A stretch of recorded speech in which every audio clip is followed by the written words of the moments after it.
So it's really important that when you're taking on these silly shots, you think about how many times when you get back in the bar and you look at your scorecard, you won't remember the moments where, so welcome along, this is the start of something a little bit different this summer, and I'm doing an on-course video series, and the drones come out, and I wanted to really talk about putting all of this great golf and instruction into practice. And of course, this is where it all happens, right out on the golf course. All of that in-studio activity is all well and good, but it's not really golf, is it? I mean, let's face it. It's certainly a great game, and we can all hope to play it a little bit better, but ultimately we just want to score well. And I think that when you break down the crux of it, of what it really takes to play good golf, it's more than just swinging a golf club, and we all know that, but it certainly goes a long way into giving ourselves the best possible chance of shooting low scores. So today I wanted to take a little stroll around where I'm going to be shooting a lot of on-course content, and how I'm going to go about giving you the best possible chance to get the most out of your game. And I really want to start off with the 4 pillars that really should be the bedrock of your game. And first of all, right at the very top of the pile, when you go out on the golf course, having some sort of strategy. And it's very simple. This is not going to be a super complex video, but it's going to give you some real pillars of how you want to think about trying to get the most out of your game. But first of all, the number 1 pillar is really assessing the golf course that you play. And you don't have to sit down and rack your brains and work out what hole is what, but I believe you should all be appreciating the fact that there are easy holes, medium holes, and difficult holes. And invariably you'll find on your home golf course that there'll be, on the front 9, there'll be 3 easy, 3 medium, and 3 difficult. And just simply appreciating that matter, appreciating that there are various difficulty in holes, makes you go into that hole really with a very different strategy, and makes you think about how you might go about choosing the club that you're going to play, choosing the strategy off the tee, and how you're going to approach it for the fullness of your 18 holes. Because ultimately you're not always going to be able to attack, you don't always want to be defending, and so we need to modulate that and make sure that we know when to go for it and when not to go for it. So that's pillar number 1, and I'm going to go into that into more detail when we get out on the golf course and we start to think about all of these various holes that we play. Pillar number 2 is really accepting your weaknesses. And accepting your weaknesses is I would say, probably as important as any swing change, any strategy on how difficult the hole is. Because when you accept your weakness, you go into strategy, you go into playing your round of golf with a bit more eyes wide open.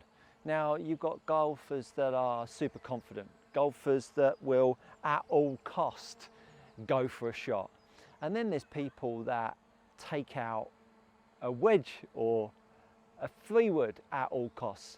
And it's just making sure that when you are choosing the club off of the tee and you are going into that hole, that you know really where the ring fences are of your game. Now, what I mean by that is, if you're a bad chipper, accept that you're a bad chipper. Don't try and take on chip shots that are ultimately going to make you feel really uncomfortable. So when you're thinking about your weaknesses, whether it's bunker play, whether it's fairway woods, whether it's long irons, even if it has the most minor of impacts on how you go about choosing the next shot, if you understand that we've all got ring fences in the round of golf. Whether it might be, as I say, whether it might be a chip shot, whether it might be a bunker shot, whether it might be you're not very good with long irons. If you accept that and pull that into the equation of shot selection, I think you'll really start to have an opportunity to release the valve of pressure, because ultimately when you're playing the game, you can't just keep on filling up the barrel of discomfort. And when you're filling up the barrel of discomfort, you will get to a point where it kind of overflows. And that invariably comes down to the last 4 or 5 holes of a round of golf. And of course, when you've got a good score going and then you're starting to feel even more uncomfortable, you're going to let shots slip. So preserving your anxiety, preserving your ability to think clearly is really important. So when you think about your weaknesses as part of your strategy, it will without question have an impact on your decision making. So number 2 is accepting your weaknesses. Now number 3 is the 1 in 10 rule. Now what is the 1 in 10 rule? Well, let me tell you, I've played enough golf, and I've played enough golf with people that say to themselves, I can definitely get that ball through those trees, curve it around the corner and get it on the green. Now, that one time that you pull that shot off, that one moment where you go exactly the way you intended it, that unfortunately, my friends, is exactly the shot that causes the 9 other failures. The 9 times where you take on the shot and you whack it up into the trees, that you duff it into the into the ground. So the 1 in 10 rule is that one time that magical shot comes off is the one time that fuels all of the crap decisions that you make. So it's really important that when you're taking on these silly shots, you think about how many times could I actually play that? If I stood here and had 10 attempts at it, how many times could I pull that shot off? And if that shot you feel you could pull off 7 times out of 10, then that, my friends, is the shot that you need to be playing. But if you believe that it's going to be below 7 times, put the club away, change the decision, because that will, without question, have a negative impact. Because again, thinking about the barrel of anxiety, the barrel of discomfort that you are fueling over 18 holes, that one shot that does magically come off, even when it does magically come off, the discomfort that you were feeling when you were playing it, it was pretty extreme, wasn't it? So the 1 in 10 rule, if you can't play it 7 times out of 10, change the shot. That one time will be the undoing of your round. Pillar 4 is don't be ashamed. Now, that's a funny thing to say, but we get so used to watching the best players in the world playing spectacular golf, playing all of the right shots all of the time in the right manner, and yet we can find ourselves out on the golf course and caught with an iffy chip, and we try and play a chip and we duff it and make a silly score. Don't be afraid to think outside the box. Experiment when you're out there. Experiment when you go out and play on your own. Ways of getting around shots that really make you feel uncomfortable. And as far as I'm concerned, nothing's off limits, because remember this, when you get back in the bar and you look at your scorecard, you won't remember the moments where you were a little bit ashamed to pull out a 3-wood. Moment where you thinned your wedge on purpose instead of hitting a chip shot. The reality is, it's about getting it down the hole in the least amount of shots. And if it gives you confidence that your score is coming down, that is the most important thing. So just don't be ashamed to play shots that you might not see on the PGA Tour, that you might not see on the DP World Tour, because it really doesn't matter. So the 4 pillars are really important because they give you the best possible chance of playing the golf that is going to give you a way of negotiating a golf course. A lot of people ask me, Stuart, with all of this technique that you talk about, how do I go about applying it on the golf course? Well, quite frankly, there is no way around the fact that you've got to think about technique on the golf course. And quite frankly, if you can point me in the direction of a tour player that doesn't think about technique on the golf course, I'd really like to meet him.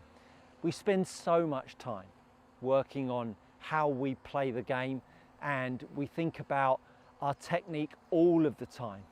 And then to think that we can go out on the golf course and just switch it off, you must be a lunatic to think that that is possible.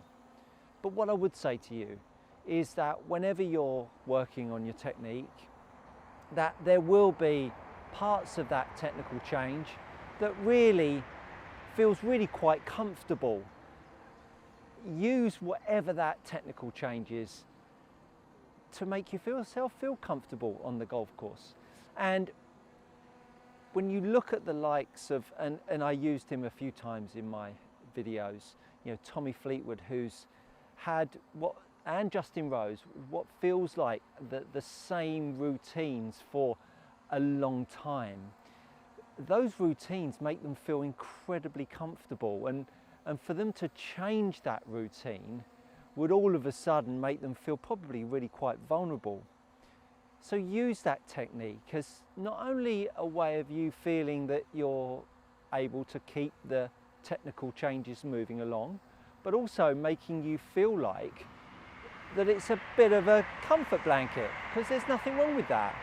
It's nice to have technical changes that you can keep ushering along and allows you to play good golf. So, as I say, don't get caught up in the majesty that I can't think about technique on the golf course. You absolutely can. If you've practiced your technique hard enough in one area, and I think technical changes get a bad rap, don't they? Because we think of technical changes as, oh, it's going to get worse before it gets better. And of course, if you're forever changing, if you're watching a lot of my content and you're forever changing the technical change in your golf swing, nothing really sticks for very long. And if it's not sticking and you're changing every time, then it's going to feel a little bit of a merry-go-round. So I would absolutely encourage you to grasp that technical change that really is having an impact and take it out onto the golf course. So technical change, absolutely. 1, maybe 2 technical thoughts and run with it. Test it in practice, take it out on the golf course, because it really can be something very, very useful.